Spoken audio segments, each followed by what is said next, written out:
45 கோடி மோசடி விவகாரத்தில் பிரபல பால் நிறுவனத்தின் மேலாளர் தற்கொலை செய்து கொண்டுள்ள சம்பவம் பெரும் அதிர்ச்சியை ஏற்படுத்தியுள்ளது. மாநில அரசை ஏமாற்றி பல கோடிகளில் நிறுவனம் மானியம் பெறுவதாகவும் தன்னை விட பெரிய முதலைகள் மோசடி செய்து கொண்டிருப்பதாகவும் அவர் வெளியிட்டுள்ள மரண வாக்குமூலம் பகீர் கிளப்புகிறது. கடந்த 2 மாதங்களுக்கு முன்பு வரை யார் கையிலும் சிக்காமல் விண்ணுக்கும் மண்ணுக்கும் பறந்து கொண்டிருந்த நபர் தற்போது தற்கொலை செய்து கொண்டு இறந்து போயிருக்கிறார். தார் காதலன், ஹைலக்ஸ் ஓனர், திருமலா பால் நிறுவனத்தின் கருவூல மேனேஜர் என பல அடையாளத்தோட ஒரு பறவைய போல வாழ்ந்தவர் சிறகொடிந்து இந்த விபரீத முடிவை எடுக்க என்ன காரணம் என்பதை தெரிந்து கொள்ள விசாரணையில் களமிறங்கினோம். தற்கொலை செய்து கொண்ட இந்த அட்வென்ச்சர் ரைடரின் பெயர் நவீன் பொலினேனி. வியாழக்கிழமை புழல் அருகே உள்ள பிரிட்டானியா நகரில் உள்ள நவீன் பொலினேனிக்கு சொந்தமான இடத்தில் தற்காலிகமாக அமைக்கப்பட்டிருந்த சிறிய குடிசை வீட்டுக்குள் அவர் தூக்கில் தொங்கிய நிலையில் சடலமாக கண்டெடுக்கப்பட்டது அனைவரையும் அதிர்ச்சிக்குள்ளாக்கியது. மெத்த படித்தவர், மாதம் லட்சக்கணக்கில் சம்பாதிப்பவர், பிரபல நிறுவனத்தில் உயர் பதவி வகிப்பவர், அது மட்டுமின்றி வாழ்க்கையில் வானளாவிய கனவு கொண்டிருந்த நபர் எப்படி இந்த விபரீத முடிவை எடுத்தார் என்பது யாருக்கும் புரியாத புதிராகவே இருந்தது. இந்த சூழலில்தான் நவீன் பொலினேனி தற்கொலை செய்து கொள்வதற்கு முன் அவருடைய சகோதரிக்கும் நிறுவனத்திற்கும் அனுப்பியிருந்த மின்னஞ்சலில் அவருடைய மரணத்தில் இருந்த மர்மங்களுக்கான விடை இருந்தது. நவீன் பொலினேனி அவர் மேலாளராக பணியாற்றி வந்த திருமலா பால் நிறுவனத்தில் இருந்து சுமார் 45 கோடி பணத்தை கையாடல் செய்ததாக தெரிகிறது. இது தொடர்பாக அந்த நிறுவனத்தின் சட்ட மேலாளரான முகமது தமீமுல் அன்சாரி என்பவர் கடந்த ஜூன் 24ஆம் தேதி சென்னை பெருநகர குற்றப்பிரிவில் புகார் அளித்துள்ளார். ஆனால் விசாரணைக்கு தேவையான வங்கி பரிவர்த்தனைகள் குறித்தோ அல்லது கையாடல் செய்ததற்கான எந்த ஒரு ஆவணங்களையோ புகார்தாரர் காவல்துறையினரிடம் ஒப்படைக்கவில்லை. வெறும் பெயரளவில் மட்டுமே கம்ப்ளைண்ட் கொடுத்த நிறுவனத்தின் அதிகாரிகள் நவீன் பொலினேனியிடம் தனிப்பட்ட முறையில் அவர்களுடைய ஸ்டைலில் கிடுக்கிப்பிடி விசாரணை நடத்தியுள்ளனர். கோடிக்கணக்கிலான பணத்தை தான் கையாடல் செய்ததாக ஒப்புக்கொண்ட நவீன் பொலினேனி மொத்த அமௌண்ட்டையும் வட்டியும் முதலுமாக செட்டில் செய்ய 2 மாதம் கால அவகாசம் கேட்டிருக்கிறார்.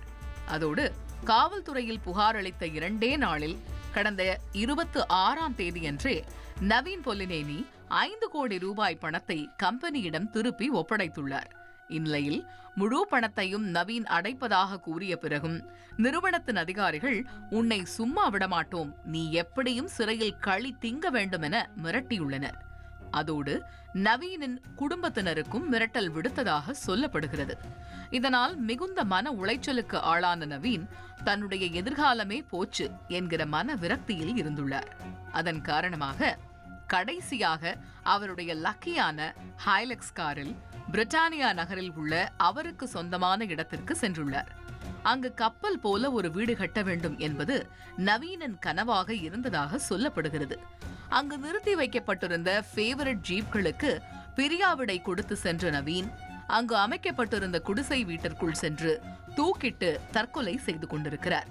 இந்நிலையில் திருப்புவனம் அஜித்குமாருக்கு நடந்ததைப் போலவே காவல்துறையினர் ரகசிய விசாரணை என்கிற பெயரில் நவீன் பொலினேனியை டார்ச்சர் செய்து கொலை செய்து விட்டதாக எதிர்க்கட்சியினர் குற்றச்சாட்டுக்களை முன்வைத்தனர். மேலும் இந்த நவீனின் மரணத்திற்கும் டெபுட்டி கமிஷனர் ஒருவருக்கும் தொடர்பு இருப்பதாகவும் கொளுத்தி போட்டனர். ஆனால் இது தொடர்பாக விளக்கமளித்துள்ள காவல்துறையினர் நவீன் மீதான குற்றச்சாட்டுக்கு நிறுவனம் தரப்பில் இருந்து போதிய ஆவணங்கள் எதையும் சமர்ப்பிக்காத காரணத்தால் அவரை அபிஷியலாகவும் அன்அபிஷியலாகவும் விசாரிக்கவில்லை என விளக்கமளித்துள்ளனர். மேலும் நவீன் பொலினேனியின் தற்கொலை மின்னஞ்சலில் கூட காவல்துறையினர் தன்னை துன்புறுத்தியதைப் போல எதையும் குறிப்பிடவில்லை என்பதையும் சுட்டிக்காட்டியுள்ளனர். நவீன் பொலினேனி கையாடல் செய்த பணத்தில் புழலில் 4 கிரவுண்ட் நிலம் வாங்கியுள்ளதும் அவர் ஒரு கார் பிரியர் என்பதால் பல லட்சம் மதிப்பிலான ட்ரெக்கிங் கார்களை வாங்கி குவித்திருப்பதும் தெரிய வந்திருக்கிறது. மற்றபடி இந்த சம்பவம் தொடர்பாக நவீன் பொலினேனி தற்கொலைக்கு முன் வெளியிட்டுள்ள கடிதத்தை அடிப்படையாக கொண்டும் அவர் மீதான புகாரை வைத்தும் விசாரித்து வருவதாக தெரிவித்துள்ளனர். நவீனின் இன்ஸ்டாகிராம் அக்கவுண்டை ஆராய்ந்தபோது அவர் ஒரு அட்வென்ச்சர் விரும்பி மற்றும் ஜீப் பிரியர் என்பதை தெளிவாக புரிந்து கொள்ள முடிகிறது.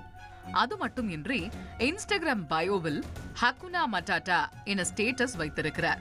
அப்படியென்றால் கவலை இல்லாமல் வாழ வேண்டும் என பொருள். நவீன் வாழ்க்கையில் சீரியஸான விஷயங்களை கூட விளையாட்டாக அணுகியதுதான் இந்த விபரீத முடிவிற்கு காரணமாக இருக்குமோ என்கிற சந்தேகத்தையும் பலருக்குள் எழுப்பலாம். ஆனால் நவீன் பொலினேனி அவருடைய தற்கொலை கடிதத்தில் தன்னுடைய மரணத்திற்கு முக்கிய காரணம் மிஸ்டர் கலியுமே, மிஸ்டர் தீரஜ் ஜா, மிஸ்டர் முகமது வதூத், மிஸ்டர் நரேஷ் மற்றும் ஆண்டனி என சிலரின் பெயர்களை பட்டியலிட்டுள்ளார். இவர்கள் அனைவருமே திருமலா நிறுவனத்தில் உயரிய பொறுப்பை வகித்து வருகின்றனர். இதில் பிரான்சை பூர்வீகமாக கொண்ட கலியுமே தன்னை சக மனிதனாக கூட மதிக்கவில்லை என நவீன் பொலினேனி மரண வாக்குமூலத்தில் தெரிவித்திருக்கிறார்.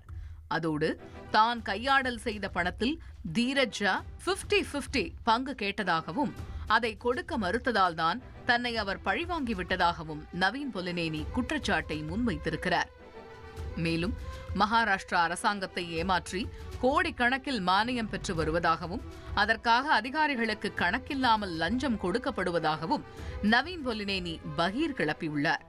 நான் சிறிய மீன் மட்டுமே, பெரிய பெரிய திமிங்கிலங்கள் பல கோடிகளில் பணத்தை கையாடல் செய்து கொண்டிருப்பதைப் போல நவீனின் மரண வாக்குமூலம் அமைந்துள்ளது.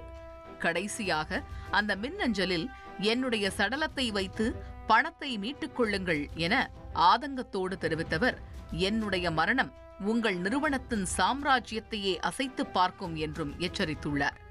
நவீன் பொலினேனியின் தற்கொலை கடிதத்தில் விசாரிக்கப்பட வேண்டிய பல சீரியஸான தகவல்களை பகிர்ந்திருப்பதாலும் காவல்துறையினரிடம் நிறுவனத்தின் அதிகாரிகள் போதிய ஆவணங்களை சமர்ப்பிக்காமல் நழுவியதாலும் இதற்கு பின்னணியில் ஏதோ மர்மங்கள் நிறைந்திருக்கிறது என்கிற சந்தேகத்தை மேலும் அதிகரித்திருக்கிறது.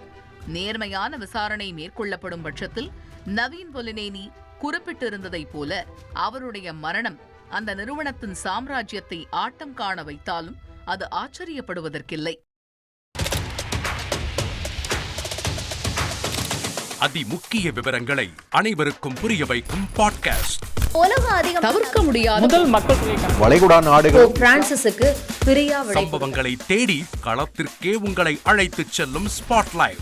அங்க இருக்கக்கூடிய கள விவரங்கள் என்ன? அமலாக்கத்துறை கடந்த 5 வருஷமாவே சார் எனக்கு ரொம்ப பிடிக்கும் அவர் வர்றதுக்காக எங்களுடைய நியாயமான கோரிக்கை. Even at the cost of stopping. பார்வையாளர்களையும் செய்திக்குள் பங்கெடுக்க செய்யும் மக்கள் குரல். 50 ரூபாய் எங்களுக்கு தண்ணிக்கு ஒரு தீர்வே இல்லங்க 10 வருஷமா. எங்களுக்கு சரியான ஒரு விடிவு கிடைக்கவில்லை. 60,000 ஏக்கருக்கு தான் கேட்கிறோம். பிச்சை கேட்கறாங்க. புத்தம் புதிதாக வித்தியாசமாக ஹெலிகாப்டர்களின் உதவி என்ன படிக்கலான்றதுல பேரண்ட்ஸும் என்கரேஜ் பண்ணணும், ஸ்டூடெண்ட்ஸும் தேர்வு செஞ்சு. எனக்கும் சீமானனுக்கும் பெரிய வித்தியாசம் இல்லைங்க. ஒரு பாயிண்டா சொல்லணும். உங்களுக்கான தலைவர்களை பொழுதுபோக்கு தளத்தில் தேடாதீர்கள், போராட்ட களத்தில் தேடுங்கள். அனைத்தும் உங்களுக்காக. எப்போதும் இணைந்திருங்கள் தந்தி டிவியுடன்.